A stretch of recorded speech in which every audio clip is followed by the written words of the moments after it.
Welcome back to Early Edition. The U.S. Supreme Court has ruled that the government can indefinitely detain certain immigrants who say they face danger if they are deported to their native countries. The High Court was presented with the issue of whether the government could hold immigrants without having an immigration judge weigh in.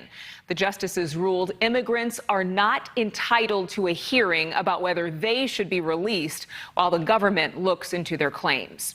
The ruling comes just one day before President Trump is scheduled to tour the U.S.-Mexico border in Texas. NewsNation correspondent Allison Harris has more from Washington, D.C. Allison.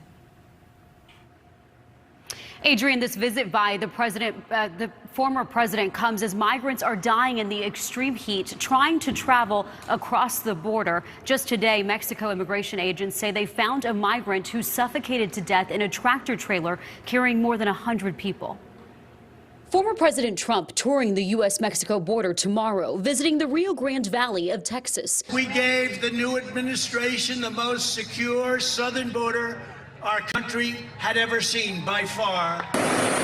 Days after Vice President Kamala Harris, tapped by President Biden to run point on immigration, went to El Paso. Let's not lose sight of the fact that we're talking about human beings. Republicans calling this the worst border crisis in American history as migrants surge at the southern border. A dozen conservative lawmakers are traveling down to meet Trump. Biden policies have incentivized people to come to this country illegally, and they're bringing families. Children are being used and abused as passports. The influx of immigrants made worse with extreme heat. Triple-digit temperatures are being blamed for the deaths of 4 migrants in 3 days in West Texas, according to Border Report. And at least 6 migrants have been found dead in the past month along the border in New Mexico, according to a police chief there. They were all people that have perished, and probably due to hydration.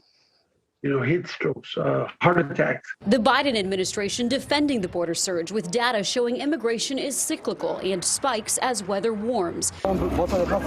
What's unusual since President Biden took office is the increase in children crossing the border without parents. We have to deal with causes and we have to deal with the effects. An issue the VP aimed to address in her trip to the Northern Triangle, focusing on the humanitarian crises that are the root causes of immigration.